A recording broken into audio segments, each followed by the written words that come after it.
Hello students and welcome in Punia English classes. कैसे हो?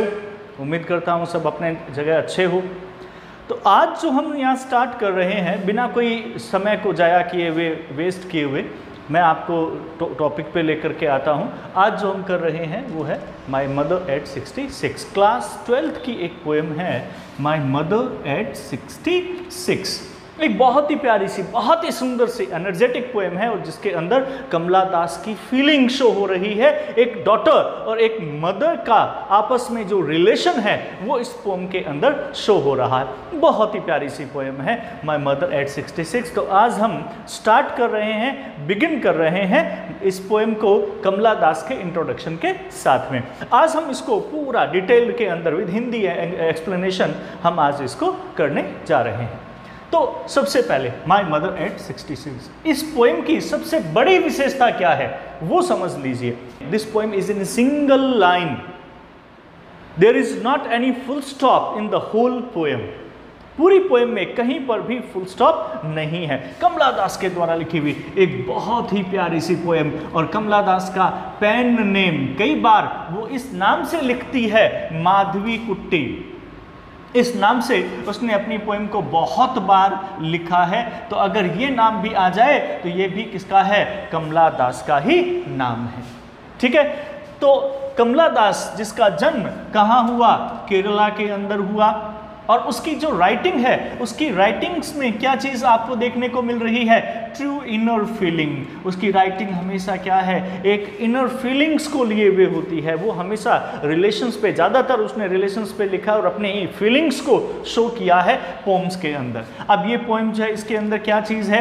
This poem is based on mother daughter relation. जैसा कि मैंने पहले ही कहा है कि ये पोएम जो है वो क्या है? मदर डॉटर रिलेशन के ऊपर है। And poet shares her feeling for her mother. जो पोएट है वो अपनी मदर के लिए जो फीलिंग्स हैं उन फीलिंग्स को यहां पर शेयर कर रहा है, कर रही है। तो यहां पर जो पोएट है, the poet is expressing here her feelings about her mother. Now the most important thing of this poem, in this poem you will find lot of similes here. Simile का बहुत यूज किया गया है इसमें, literature का एक part है simile. ठीक है। Compares mother face and corpse. इसने मदर के फेस को कॉप्स के साथ में कंपेयर किया है। कॉप्स यानी कि लाश।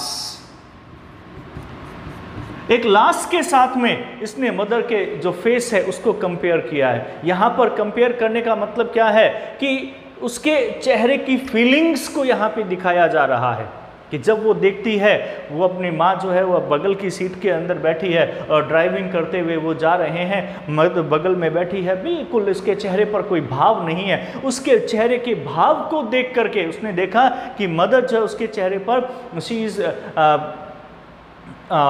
इमोशनलेस, वो बिल्कुल भाव शून्य है उसका चेहरा उसका। तो उसने उसको जो है वो कंपेयर किया किसके साथ? कॉप्स के साथ में। उसके बाद में एक कंपैरिजन और आएगा इसके अंदर, pale face with winter moon, कि उसका जो चेहरा है वापस से उसको कंपेयर किया गया है विंटर मून के साथ के अंदर।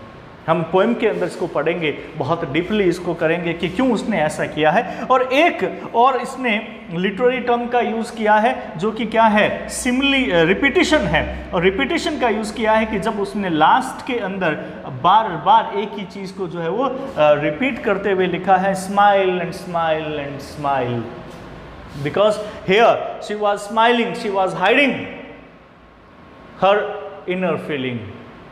She don't want to express her sorrow in front of her mother. वो अपने सोरो, अपने दुख को अपनी माँ के सामने एक्सप्रेस नहीं करना चाहती है, पर उसे डर है कि वो वापस आएगी तो क्या उसकी माँ उसे जिंदा मिलेगी। तो उसी चीज़ को लेकर के उसने बार बार उसने क्या है, एक रिपीटिशन का बहुत ही खूबसूरती के साथ में यूज़ किया है, smile and smile and smile. इसके बाद में नेक्स्ट जो आ रहा है वो इसमें यह है कि rapidly passing trees and playing children alongside the trees symbolize life, youth and vitality. In this poem as we go ahead, जैसे ही हम आगे बढ़ेंगे, इसको कंटिन्यू करेंगे, तो कंटिन्यू करते समय बीच में हम देखेंगे कि व्हेन शी बिकम डिस्ट्रेस जब वो निराश हो जाती है, फेडअप हो जाती है, वो अपना माइंड जो है वो अपनी मदर से हटा करके दूसरी जगह लाना चाहती है क्योंकि वो बहुत ज़्यादा निराश है, तो वो कार से बाहर देखने लग जाती है। जब वो कार से बाहर देखती है तो उस समय वहाँ उसको यूँ लगता है कि जैसे ट्रीज जो है वो बहुत तेज़ी से निकल रहे हैं, तो रैपिडली पासिंग ट्रीज। और उसी दौरान वो क्या देखती है कि बच्चे जो है playing children alongside the trees, कि बच्चे जो है वो पेड़ों के आसपास में खेल रहे हैं। ये जो चीज हम पढ़ेंगे ये सारा क्या है, ये सिंबलाइज है किसका, लाइफ का, यूथ का और विटेलिटी का। क्योंकि वो देखती है कि भी बच्चे किस तरह से खेल रहे हैं, तो लाइफ देखो कितनी एनर्जेटिक है, यूथ कैसा है, ये सब विटेलिटी को शो कर रहा है। इसके बाद में पोइट जो है वो जब इन सब चीज़ों को देखती है तो she reminds her own childhood, वो अपने खुद के बचपन को याद करती है। तो एक माँ कैसे उसके साथ में रहती थी, कैसे उसके साथ खेलती थी, तो वो अपने यूथ को, खुद के यूथ को वो याद करती है। अब इसमें कुछ इम्पोर्टेंट वर्ड्स भी हैं जो हमें ध्यान रखने हैं। ये इम्पोर्टेंट वर्ड्स कौन से हैं और उनका मीनिंग क्या है वो समझ लीजिए पहले। डोज, डोज ए शॉर्ट लाइट स्लीप, एक छोटी सी झपकी जिसको हम बोलते हैं, ए शॉर्ट लाइट स्लीप, ये इस तरह से डोजिंग, ठीक है। तो डोज कहते हैं ए शॉर्ट लाइट स्लीप, क्योंकि जब वो जा रहे थे तो उसकी माँ जो है उसके बगल में बैठी है और वो सो रही है। एशन, लाइक ऐश, राख के समान, राख जिसके कोई भाव नहीं होते, हर चीज का भाव होता है, हर चीज के अंदर हमें कुछ न कुछ नजर आता है, बहता पानी, चंद्रमा, हर चीज का भाव है। मिट्टी के अंदर भी आपको अलग अलग भाव देखने को मिल सकते हैं, पर राख एक ऐसी चीज है जिसके कभी कोई भाव नहीं होते। यानी कि एक चेहरा जब व्यक्ति सोया हुआ होता है तो उसके चेहरे पर, बच्चे के चेहरे पर तो भाव फिर भी देखने को मिल जाते हैं, पर एक बुजुर्ग व्यक्ति जब तन्मय के साथ में सोया हुआ है, नींद, गहरी नींद में सोया हुआ है, तो उसके चेहरे पर कोई भाव नहीं होते, शून्यहीन होता है, विदाउट इमोशन, बिना इमोशन के। तो इसके लिए एशन वर्ड का यूज किया गया है। कॉप्स, लाश, a dead body. Sprinting, here shooting out of the ground, तेज गति से भाग करके। स्प्रिंट क्या होता है, स्प्रिंट एक्चुअली होता है कि फास्ट स्पीड में दौड़ लगाना, एकदम से तेजी से। 100 मीटर जो रेस होती है उसको स्प्रिंट कहा जाता है। आपकी जानकारी के लिए बता दूं तो स्प्रिंटिंग मतलब जैसे ही वो गाड़ी में तेज जा रहे हैं तो वहां पर उनको लग रहा है कि वो बच्चे जो खेल रहे हैं, पेड़ जो वहां पे हैं, वो भी तेजी से उनकी बगल से निकल रहे हैं, बहुत तेज। तो sprinting, here shooting out of the ground. उसके बाद में एक का मतलब पेन, पीड़ा, दर्द, कष्ट। एक वर्ड आएगा स्पिलिंग। स्पिलिंग का मतलब होगा कि to move out in great number, to move out in great number, काफी मात्रा में बाहर निकल करके आना। और एक वर्ड और आएगा इसके अंदर, वैन, यानी कि अननेचुरली, अप्राकृतिक रूप से, एज फ्रॉम फिजिकल और इमोशनल डिस्ट्रेस, कि फिजिकल और इमोशनल डिस्ट्रेस की वजह से उनके चेहरे के ऊपर जो है वो कोई भाव नहीं है, वैन, तो उसके लिए इसको यूज़ किया गया है। तो ये मैंने आपको पहले इसलिए बताया ताकि जब हम पोएम करें तो आप इन वर्ड्स को जो है वो पहले से लिख करके रखें, तो आपको लिए बहुत ईजी हो जाएगा इसको कंटिन्यू करना। तो इसके बाद में अब हम स्टार्ट करते हैं हमारे poem. Let's continue with our poem. Okay, let's start the poem. Before starting it, I'm going to tell you a brief summary. एक संक्षिप्त में एक इसकी समरी मैं आपको बता देता हूँ कि यहाँ पर कमला दास अपनी मदर के साथ में अपने घर से कोचीन जा रही है, एयरपोर्ट जा रही है, ये समझ लीजिए। और वो कहाँ है, वो एक कार के अंदर है, ठीक है, एक कार के अंदर वो बैठे हुए हैं। अब यहाँ पर वो ड्राइविंग कर रही है और इसकी बगल की सीट के अंदर इसकी जो मदर है वो बैठी हुई है। कोचीन की तरफ निकल रहे हैं और बगल की सीट के ऊपर वो बैठी हुई है। जब वो देखती है फर्स्ट टाइम, उसकी मदर जो है वो एकदम सो रही है, मतलब डोजिंग, ऊँग रही है। और आपको पता है कि जब गाड़ी में कोई सोता है और गर्दन पीछे करता है तो ऑटोमेटिक नसों में खिंचाव की वजह से मुँह खुल जाता है, माउथ ओपन हो जाता है। तो वो मुंह खोल करके like that she was sleeping. उसकी मदर जो है वो सो रही थी। तो वो अपनी माँ को देखती है और देखने के बाद में पहली बार उसे एहसास होता है कि मेरी माँ जितनी बूढ़ी मुझे नज़र अब आ रही है वास्तव में उतनी बूढ़ी है। ये एक बहुत ही इंपॉर्टेंट की पॉइंट है, ध्यान रखना इसका कि she was as old as she looked. हम इसको आगे पढ़ेंगे कि जितना वो दिखती है उतनी बूढ़ी वो हो चुकी है, अर्थात पहली बार उसे ये एहसास हुआ कि उसकी मदर जो है वो बहुत ज़्यादा बूढ़ी हो गई है और शायद अब अगली बार जब लौट करके आए तो वो उसे ना मिले, ये कहने का उसका मतलब है। अब जब वो क्या करती है कि उसको देखती है तो उसकी फीलिंग्स जो है वो बहुत ही डिस्ट्रेस से भर जाती है, निराशा से भर जाती है और वो अपनी इन्हीं फीलिंग्स को हटाना चाहती है। तो वो बाहर की तरफ देखना शुरू कर देती है। जैसे ही वो बाहर की तरफ देखती है तो वो बच्चों को घरों से बाहर निकलते हुए देखती है, पेड़ों को तेजी से भागते हुए देखती है। ध्यान रखना, पेड़ों का तेजी से भागना, पर्सोनिफिकेशन, मैरी चिल्ड्रन, मेटाफोर का यूज़ किया जा रहा है यहाँ पर, ठीक है। सिमिली और मेटाफोर ये दो चीज़ें होती हैं जो कंपैरिजन के लिए यूज़ की जाती हैं, ठीक है। तो मैरी चिल्ड्रन, इनका जो है वो यूज़ उसने जो है वो उसने देखा बच्चे जो है वो बहुत ही खुशी के साथ में घरों से दौड़ करके बाहर निकल करके आ रहे हैं। जैसा कि मैंने पहले बताया, ये यूथ को शो करता है, उनकी जो हैप्पीनेस, उनकी फीलिंग्स, उसकी विटेलिटी जो है उसको वो शो कर रहा है यहाँ पर। उनको वो देखती है और तभी वो क्या है, एयरपोर्ट के ऊपर पहुँच जाती है। और एयरपोर्ट पर एक बार फिर वो अपनी माँ को देखती है तो उसकी जो माँ है जो उसको शी ऑफ करने के लिए वहां पर आई है, एक बार फिर उसका चेहरा जो है, उसके चेहरे पर किसी भी प्रकार के भाव नहीं है। There is not a single emotion on her face. Her face is wan pale like a winter's moon. जैसे चेहरे के ऊपर जो खुशी होती है, जो एक रौनक होती है, जो एक तेज होता है, वो खो गया हो। कैसे? आप देखिए कि विंटर का मून जो होता है, विंटर का मून क्यों कहा? क्योंकि मून जो है उसकी रोशनी कम हो जाती है, क्योंकि फोग, कोहरा छाया हुआ होता है। यहाँ पर बुढ़ापे का कोहरा छा गया उसके चेहरे के ऊपर और एक यूथ का जो एक चार्म होता है चेहरे के ऊपर, आकर्षण जो होता है वो खो गया, वहाँ पर नहीं है वो वहाँ पर। और इसी वजह से उसने एक बार फिर यहाँ पर सिमली का यूज़ करते हुए कहा कि उसका माँ का जो चेहरा है वो बिल्कुल क्या है, एक विंटर के मून के समान नज़र आ रहा है। और शायद अब वो जब वापस लौट करके आएगी तो उसे वो मिलेगी या नहीं मिलेगी। उसके वही पहले वाला दर्द उसे महसूस हुआ वहाँ पर, ठीक है। कौन सा दर्द? जो बचपन में उसको हुआ करता था, जब एक बच्चे के साथ कुछ हो जाता है तो माँ के चेहरे पर एक दर्द नज़र आता है। आज वही दर्द उसे एक बार फिर महसूस हुआ और उसे डर था कि अगर वो वापस आएगी तो शायद उसकी माँ उसे दोबारा नहीं मिलेगी। पर फिर भी उसने बहुत ही मुस्कुराते हुए अपने दिल की भावनाओं को, अपने दर्द को छुपाते हुए उसने बस मुस्कुराते हुए अपनी माँ से कहा कि अम्मा, I will meet you again, and she was just smiling and smiling and smiling। वो बस मुस्कुराती रही और मुस्कुराती रही, बस केवल उसके तरफ देखती रही, पर अपने दर्द को उसने शो नहीं किया। एक बहुत ही प्यारी सी एक माँ और बेटी के रिलेशन की एक बहुत ही सुंदर सी ये पोम है जो अब हम स्टार्ट कर रहे हैं। शायद जो समरी है उसी से आप पूरी पोएम को समझ गए होंगे कि कैसी ये पोएम है। तो चलो हम इसको स्टार्ट करते हैं।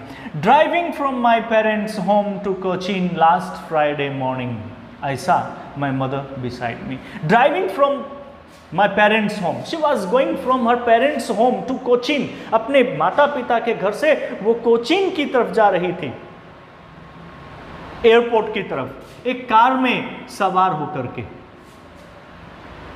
वो गाड़ी चला रही है, उसकी मदर उसकी बगल की सीट पर है। कि ड्राइविंग, गाड़ी चलाते हुए, फ्रॉम माई पेरेंट्स होम, अपने माता पिता के घर से, कि अपने पेरेंट्स के घर से वो क्या कर रही है, वो जा रही है अपने पेरेंट्स के घर से। वो कहाँ जा रही है? वो कोचीन जा रही है। लास्ट फ्राइडे मॉर्निंग, पिछली फ्राइडे मॉर्निंग को जब मैं जा रही थी, आई सा, मैंने देखा, क्या देखा? माई मदर बिसाइड मी, मेरी माँ जो मेरे बगल में बैठी हुई है। बिसाइड और बिसाइड्स, ध्यान रखना यहाँ पर अगर एस लग जाए बिसाइड में तो उसका मीनिंग जो है वो चेंज हो जाता है, बिसाइड्स के अलावा। पर यहाँ पर बिसाइड का मतलब क्या है? बगल में, पास में, क्योंकि वो जब ड्राइविंग सीट के ऊपर वो ड्राइव कर रही थी तो उसके पास की एक और जो सीट होती है उस सीट पर उसकी मदर जो है वो बैठी हुई थी। उसने अपनी माँ को देखा, आई सा माई मदर बिसाइड मी, मैंने अपनी माँ को देखा, बिसाइड मी, बिसाइड मी, मैंने अपनी माँ को देखा, बिसाइड मी, मेरे बगल में, मेरे पास में, डोज, डोज यानी कि जैसा मैंने पहले बताया ऊँघते हुए, सोते हुए, short sleep, taking short sleep, वो थोड़ी देर के लिए सो रही थी, वो ऊँघ रही थी, वो नींद ले रही थी, ओपन माउथड, खुले हुए मुंह के साथ में हो जाता है सोते हैं तो, गर्दन पीछे होती है, मुंह खुल जाता है सोते समय, ओपन माउथड, खुले मुंह के साथ में, हर फेस। अब यहां पर ध्यान रखना, ये एक बहुत ही सुंदर सी सिमली का यूज हुआ है यहां पर। सिमली में भी कंपैरिजन किया जाता है, ठीक है, पर कंपैरिजन कैसे होता है? सिमली और मेटाफर में एक डिफरेंस होता है। सिमली में कंपैरिजन होता है तो सिमली के अंदर हम एज या लाइक का यूज करते हैं, यहां पे लिखा ना लाइक, एज या लाइक का यूज करते हैं, पर मेटाफर के अंदर एज और लाइक का यूज नहीं होता, केवल कंपैरिजन होता है। तो हर फेस एशन लाइक, उसका जो चेहरा है वो एशन, एशन यानी कि राख, उसका जो चेहरा है वो राख के समान है। राख के समान क्यों कहा उसने चेहरा? ये क्वेश्चन पूछा जाता है। हर फेस एशन लाइक, उसका चेहरा जो है वो राख के समान है। एशन लाइक का मतलब क्या है? विदाउट इमोशन,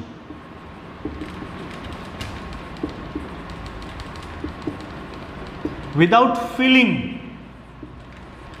बिना इमोशन के, बिना फीलिंग के उसके माँ का जो चेहरा है वो नजर आ रहा है। क्योंकि जिस तरह से एक राख जो होती है, लकड़ी है, लकड़ी की हम देख सकते हैं एक शेप होती है, एक उसमें फील होता है कहीं ना कहीं भी, ठीक है, एक इमोशन से नजर आते हैं। इमोशन वैसे तो चेहरे के इमोशंस नहीं, हंसना रोना, वो चीज़ की बात मैं नहीं कर रहा यहाँ पर। उसकी एक शेप, उसके अंदर कहीं ना कहीं कुछ न कुछ नजर आता है कि किस तरह की है, क्या है, गीली है, सूखी हुई है, कैसी है, ऐसे बहुत सारी चीज़ें होती हैं। हर चीज़ में कहीं ना कहीं जीवित जो चीज़ होगी उसमें कहीं ना कहीं इमोशंस नज़र आती है, उसके कहीं ना कोई शेप होता है, उसके कुछ ना कुछ फीलिंग्स होती है। पर जब एक चीज़ खत्म हो जाती है, जैसे राख बन जाती है, तो राख बनने के बाद में हम नहीं बता सकते कि ये क्या है, ये क्या थी। तो यहाँ पर उसके माँ का जो चेहरा है वो क्या है? राख के समान है। राख के समान क्यों? कि उसके माँ के चेहरे पर कोई भाव ही नहीं है, बिल्कुल भी इमोशंस नहीं है, फीलिंग नहीं है, न दुख के, न सुख के, न हंसी के, न गम के, किसी चीज़ के भाव नहीं है। Like that of a corpse, corpse यानी कि लाश, dead body, like that of a corpse, corpse के साथ में उसने अपनी माँ के चेहरे का तुलना की है। उसने कहा है कि उसकी माँ का जो चेहरा है वो एक कॉप्स यानी कि एक लाश के समान उसके माँ के चेहरा जो है वो है। क्योंकि एक लाश के चेहरे पर क्या कोई भाव होता है? मरने के बाद में नहीं होता। तो यहाँ पर उसने कहा कि मेरी माँ जब सो रही है तो सोए हुए व्यक्ति के चेहरे पर भी भाव नहीं होते। तो ये कहा भी गया है, a sleeping man is like a dead person, एक सोया हुआ आदमी मृत व्यक्ति के समान ही होता है। तो उसने कहा कि हर फेस एशन लाइक, उसका जो चेहरा है वो क्या है? एशन लाइक, राख के समान है उसका चेहरा। कि जिस तरह से एक कॉप्स, एक लाश के भाव नहीं होते, वैसे ही उसकी मदर के चेहरे के कोई भाव नहीं है। एंड रियलाइज्ड, और उसने महसूस किया, विद पेन, एक दर्द के साथ में उसने महसूस किया। क्या महसूस किया? That she was as old she looked, कि she was as old, वो उतनी ही बूढ़ी थी, as she looked, जितनी वो दिखती थी। होता है जिससे हम प्रेम करते हैं, हमारे माँ बाप, दादा दादी, हमें वो बहुत बूढ़े नज़र नहीं आते, हमारी भाव होती है, भावनाएं होती हैं, बूढ़े वो हो चुके होते हैं, पर हमारा अटैचमेंट इतना अच्छा होता है उनके साथ में कि हम कभी उनके बारे में सोच ही नहीं सकते कि अरे यार ये बूढ़े हो गए और एक दिन चले जाएंगे। पहली बार यहाँ पर कमला दास कह रही है कि पहली बार जब उसने अपनी माँ के चेहरे को देखा और उसके चेहरे पर कोई भाव नहीं थे, एक लाश के समान वो नजर आ रही थी, उसके चेहरा नजर आ रहा था, तब उसे महसूस हुआ कि अरे मेरी माँ तो उतनी ही बूढ़ी हो चुकी है जितनी वो दिखती है। उसको बहुत दुख हुआ, बहुत उसको गमगीन हालत में वो हो गई। तो उसने क्या किया? अपने विचारों को दूर भगाने के लिए but soon put that thought away, जल्दी ही मैंने क्या किए, वो मेरे विचार जो है उनको मैंने अपने माइंड से निकाल दिया। And looked out at young trees, मैंने देखा बाहर यंग ट्रीज। अब ट्रीज को यंग क्यों कहा? छोटे पेड़, बहुत बड़े पेड़ नहीं थे, छोटे पेड़, नए पेड़, उनको मैंने देखा। और यंग क्यों नजर आ रहे हैं? क्योंकि दौड़ लगाते हैं तो वो युवा व्यक्ति बहुत तेज गति से भागते हैं, तो इसलिए इसने इनको यंग कहा कि यंग ट्रीज स्प्रिंटिंग, दौड़ते हुए, स्प्रिंट मतलब रेस, दौड़ना, कि यंग ट्रीज स्प्रिंटिंग, ये पर्सोनिफिकेशन है, ध्यान रखना यहाँ पे। पर्सोनिफिकेशन का बहुत ही सुंदर सा यूज़ किया जा रहा है। पूछा जा सकता है कि पर्सोनिफिकेशन कहाँ, कौन सी लाइन में यूज़ किया गया है, तो यहाँ यूज़ किया गया है। उसने बाहर की तरफ देखा कि जो पेड़ हैं वो क्या हैं, बहुत तेज़ गति से भाग रहे हैं। पेड़ कभी भागते हैं? नहीं, पेड़ नहीं भागते।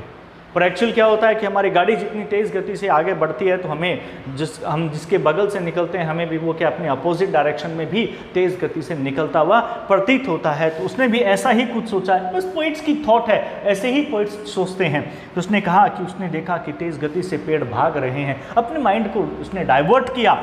द मैरी चिल्ड्रन, मैरी मतलब हैप्पी,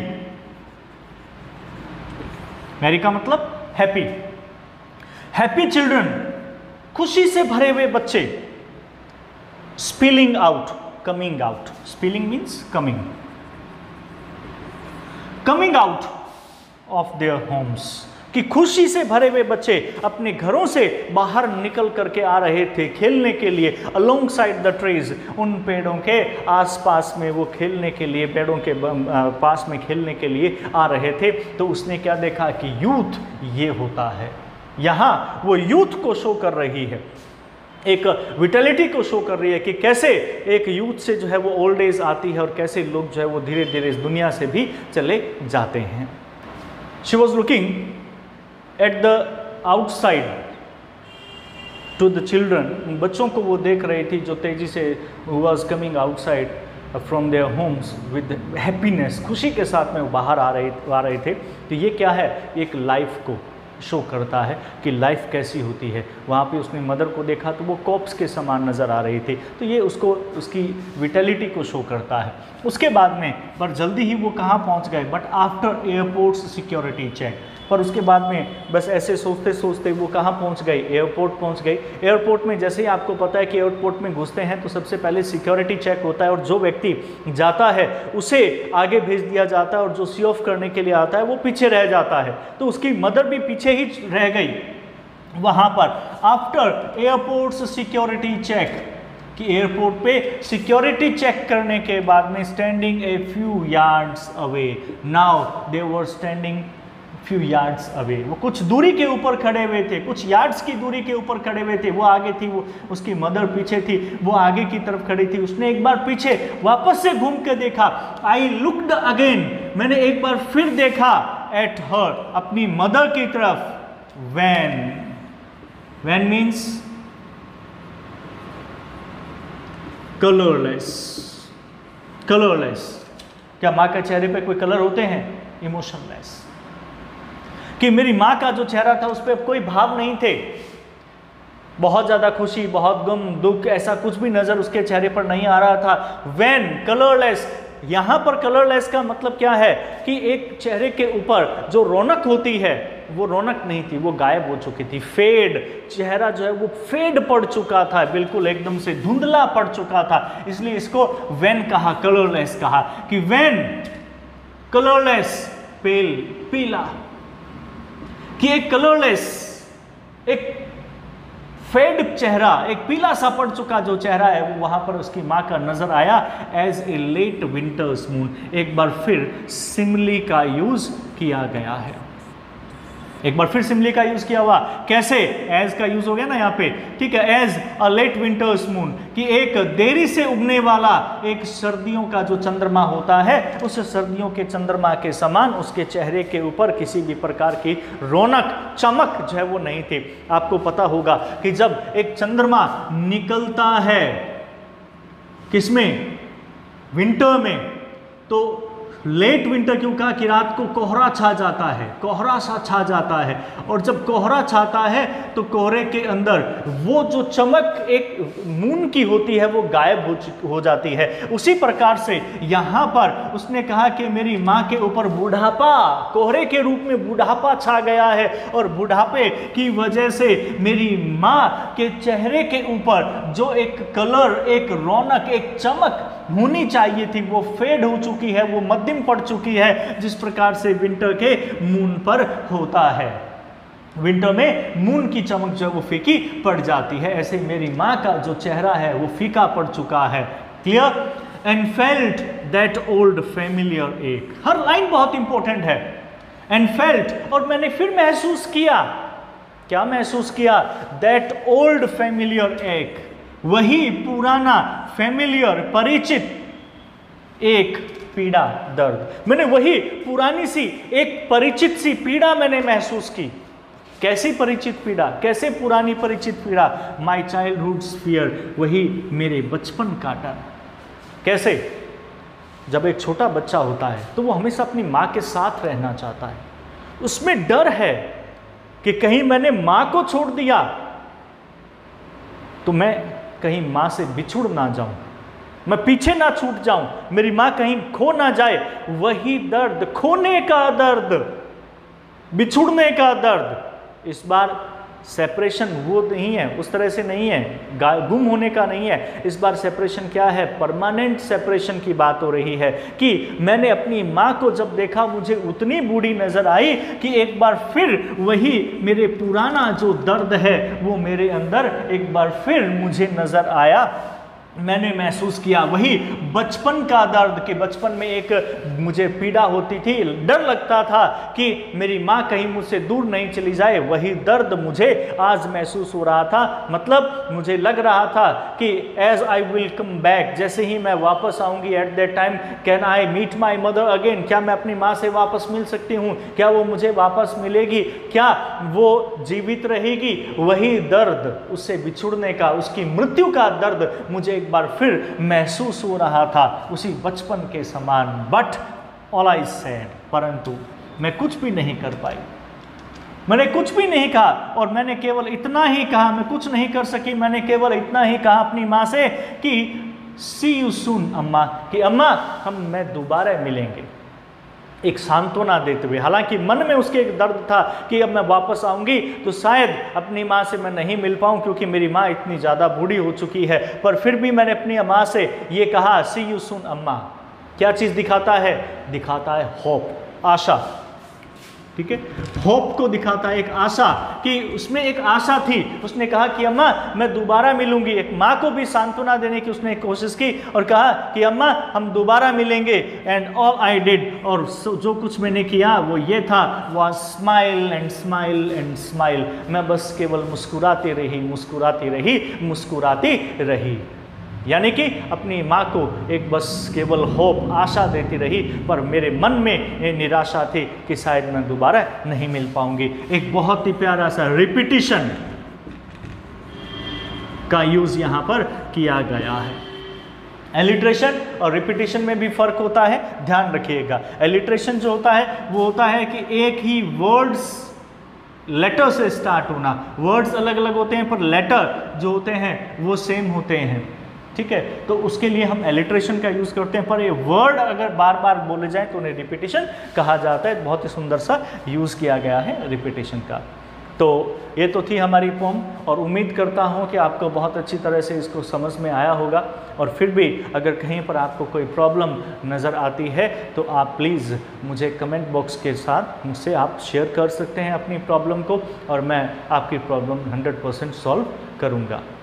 और एक बार फिर मैं आपसे निवेदन करूंगा कि चैनल को सब्सक्राइब करें, लाइक करें, बेल आइकन का बटन ज़रूर दबाएं, ताकि जैसे ही मैं कोई नई वीडियो बनाऊं और पोस्ट करूं तो वो आप तक पहुंचे और आप लोगों के साथ में उसको शेयर भी करें। Thank you and goodbye, have a nice day.